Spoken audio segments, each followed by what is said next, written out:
इधर हिमाचल प्रदेश विधानसभा चुनाव को लेकर सियासी गतिविधियां तेज हो गई हैं। प्रदेश में राजनीतिक दलों में जीत की रणनीति को लेकर बैठकों का दौर शुरू हो गया है। शिमला में मिशन हिमाचल में जुटी कांग्रेस की बड़ी बैठक हुई। बैठक में कांग्रेस के मुख्य पर्यवेक्षक, छत्तीसगढ़ के मुख्यमंत्री भूपेश बघेल, हिमाचल कांग्रेस के प्रभारी राजीव शुक्ला और पार्टी के नेताओं ने कांग्रेस कार्यालय राजीव भवन में मंथन किया। आगे की रणनीति पर चर्चा की।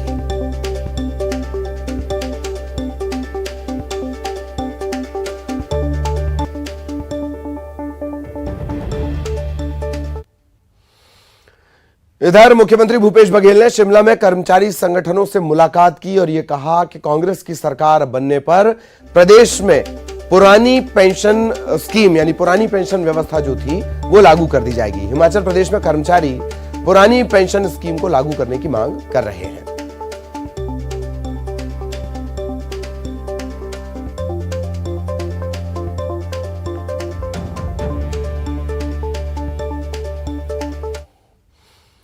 इधर छत्तीसगढ़ में बढ़ते अपराध और नशे के कारोबार को लेकर नेता प्रतिपक्ष धर्मलाल कौशिक ने सरकार पर निशाना साधा।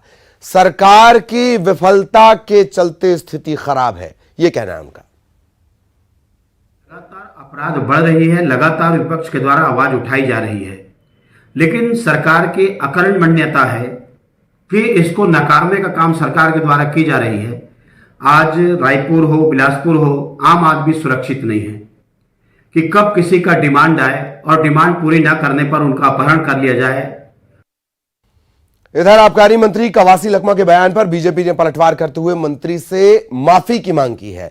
पूर्व मंत्री बृजमोहन अग्रवाल ने कांग्रेस और कवासी लखमा से पूछा कि क्या राष्ट्रभक्ति और तिरंगे से बड़ा कुछ है। बीजेपी 25 लाख घरों में तिरंगा फहराने की तैयारी कर रही है। कवासी लखमा जी को माफी मांगना चाहिए।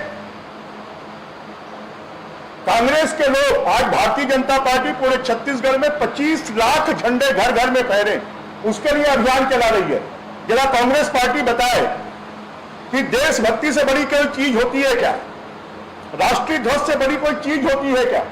और उसमें भी आरोप प्रत्यारोप की राजनीति करना, अपने दायित्वों से, अपने संविधान की ली गई शपथ से वो भाग रहे हैं।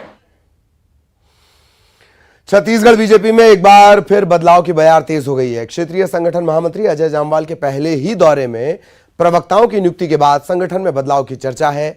बीजेपी के भीतर बदलाव की जगह अध्यक्ष विष्णुदेव के स्थान पर नया चेहरा कौन होगा, इस पर सियासी गुणागणित तेज है। जो संकेत मिल रहे हैं उसके हिसाब से भाजपा का एक गुट बिलासपुर संभाग के एक ओबीसी नेता को प्रदेश अध्यक्ष बनाने में जुटा हुआ है। उसके लिए रायपुर से दिल्ली तक गणित बिठाया जा रहा है। वहीं ओबीसी वर्ग से अध्यक्ष बनने के बाद ओबीसी वर्ग से ही नेता प्रतिपक्ष धर्मलाल कौशिक के स्थान पर किसी सामान्य आदिवासी वर्ग से नेता प्रतिपक्ष बनाने की चर्चा तेज है। वहीं युवा मोर्चा की सुस्त गति से नाराज संगठन नया अध्यक्ष बनाने की तैयारी कर रहा है। बीजेपी के भीतर बदलाव की तैयारी पर कांग्रेस ने तंज कसा है और कांग्रेस के तंज पर बीजेपी ने फिर पलटवार किया है। अब भारतीय जनता पार्टी के सबसे कुशल रणनीतिकार के रूप में जामवाल जी को यहाँ भेजा गया है। इसके पहले पुरंदेश्वरी जी आए, शिव प्रसाद जी आए, नितिन जी आए, पता नहीं 4-5 उनके प्रभारी आए, निर्देश दिए और चले गए। भारतीय जनता पार्टी को जनता ने ऐसी सबक सिखाई है कि वो अपने हताशा से छत्तीसगढ़ में उभर नहीं पाए हैं। अब वो नेतृत्व परिवर्तन जैसी बात है, ये उनकी पार्टी का अंदरूनी मामला है, लेकिन मुझे लगता है कि नेतृत्व परिवर्तन भी कर लेंगे तो छत्तीसगढ़ में कोई असर नहीं होने वाला है। देखिए, राजनीतिक संगठन में या किसी भी क्षेत्र में एक बदलाव या परिवर्तन एक प्रकृति का नियम जिस तरीके से होता है। समय समय पर जिम्मेदारियां बदलती है, आक्रामकता लाने के लिए, बेहतर काम के लिए समय समय पर दायित्व बदलते हैं और ये बीजेपी के अंदर में एक हमेशा चलने वाली प्रक्रिया है, कांग्रेस में नहीं। कांग्रेस में तो एक ही परिवार जिंदगी भर लीड करेगा, वो है गांधी परिवार। रायपुर में स्वाइन फ्लू के चलते एक बच्चे की मौत हो गई। राजधानी के निजी अस्पताल में इस बच्ची का इलाज चल रहा था। कोरबा से इसे बेहतर इलाज के लिए रायपुर लाया गया था, लेकिन जान नहीं बच पाई। बच्ची हालांकि दूसरी बीमारियों से भी पीड़ित थी। हाल ही में उसे स्वाइन फ्लू होने की पुष्टि हुई थी। राज्य के epidemic control director doctor Subhash Mishra के मुताबिक बच्ची कोरबा से आई थी। इसे निमोनिया भी था। वो सीवियर रेस्पिरेटरी डिसऑर्डर से भी पीड़ित थी। इस दौरान जब बच्ची का स्वाइन फ्लू टेस्ट किया गया तब रिपोर्ट पॉजिटिव आई। हालांकि बच्ची की मौत किस वजह से हुई इसका पता लगाया जा रहा है। 4 साल की बच्ची की मृत्यु ARDS और निमोनिया की वजह से हुआ है एक निजी अस्पताल में। इसे स्वाइन फ्लू भी पॉजिटिव था। इसकी ऑडिट कमेटी जांच करके कंफर्म करेगी कि ये स्वाइन फ्लू के कारण है या अन्य कारणों से जो मौत के होते हैं वो है।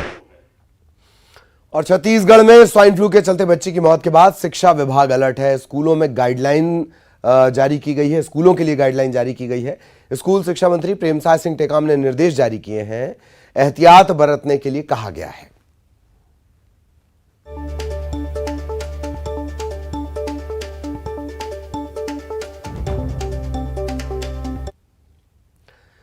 और छत्तीसगढ़ में स्वाइन फ्लू के बढ़ते मामलों को लेकर नेता प्रतिपक्ष धर्मलाल कौशिक ने चिंता जताई है। लोगों से सतर्क रहने की अपील की है।